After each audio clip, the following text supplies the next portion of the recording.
তো বন্ধুরা welcome back. তো চলে এসেছি সোজা আজকে ডায়মন্ড হারবার নতুন জেটিতে। তো এখানে এসে দেখছি যে একটিও ট্রলার নেই, ট্রলারগুলি সবই ছেড়ে গেছে মাছ সমুদ্রের উদ্দেশ্যে ইলিশ ধরার জন্য। আর এখানে এই ছোটো ফুটফুটিগুলো রয়েছে যেগুলো এই নদীতেই ফিশিং করে।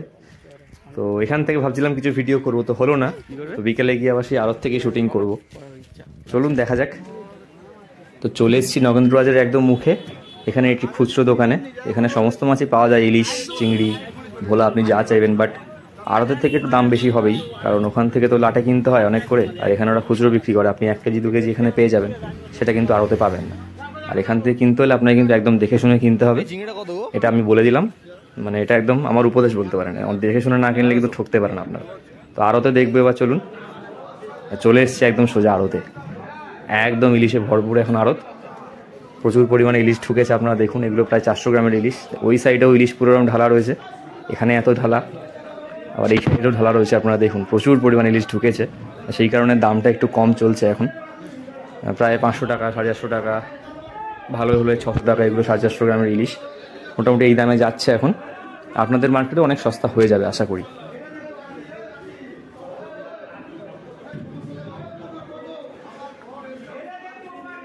বরফগুলো সরিয়ে আর কি এগুলো বাছাই করে তারপর ওজন করা হবে, তারপর বিক্রি হবে সেগুলো।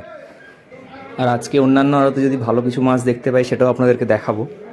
তো এখন অন্যান্যটি আর চলে এসেছি বন্ধুরা অন্য একটি আড়তে। আর এখানে দেখতে পাচ্ছেন শঙ্কর মাছগুলি কি বড় বড় সাইজের। আর এখন এত বড় শঙ্কর মাছ দেখাও যায় না খুব একটা। তো আজকে ঢুকেছে এখানে কাটা মাছও রয়েছে, প্রায় 4 কেজি 5 কেজি ওজনের কাটা মাছ। তো শঙ্কর মাছ আপনারা কে খেয়েছেন আমাকে জানাবেন কমেন্ট করে। চলে এসেছি বন্ধুরা একটি প্যাকিং ঘরে এখন। আর এখানে সেই ইলিশ মাছগুলো কিনে এখানে আসে, আর এখানেই মাছগুলো প্যাকিং হয় বরফ দিয়ে। বরফ দেওয়ার পর সেই প্যাকিংগুলো চলে যাবে আপনাদের লোকাল মার্কেটে, সেখানে গিয়ে বিক্রি হবে এগুলো। তো আপনারা দেখুন এই মাছগুলো বাছাই হবে, মানে ছোটো বড় সাইজ মিশিয়ে থাকে। ছোটোগুলো নিচে দেওয়া হয়, তারপর লেয়ার করে বরফ দেওয়া হবে, তারপরে মাঝারি সাইজ, তার উপরে একদম উপরে বড় সাইজটা যায়। তো এইভাবে সুন্দর করে একদম লেয়ারে লেয়ারে দেখুন পাটে পাটে কি সুন্দর সাজানো হয় ইলিশ মাছটা, দেখতেও বেশ ভালো লাগে। আর আপনাদের ইলিশ মাছ কেমন লাগে? আশা করি ভালোই লাগবে। ইলিশ মাছ কার না ভালো লাগে সেটা একবার কমেন্ট করে জানাবেন আমাকে, কার কেমন লাগে। আর দেখুন এদিকে ইলিশ মাছ রয়েছে, এই সমস্ত গাড়িটা ইলিশ মাছই ভর্তি, যে দেখুন এখানেও। তো আপনাদের ভিডিওগুলো কেমন লাগছে আমাকে জানাবেন। আর এই তো মার্কেটের অবস্থা, মোটামুটি ভালোই মাছ ছিল আজকে। আর এই গাড়িটি বোঝাই হয়ে গেছে মাছগুলো বাইরের মার্কেটে যাওয়ার জন্য। তো এরকম ভালো ভালো ভিডিও দেখতে কিন্তু আমার চ্যানেলটা সাবস্ক্রাইব করতে হবে। আমি রোজই ভিডিও দিই, রোজ ভিডিও আসবে অবশ্যই। এরকমভাবে আমাকে ভালোবাসা দেবেন, পাশে থাকবেন।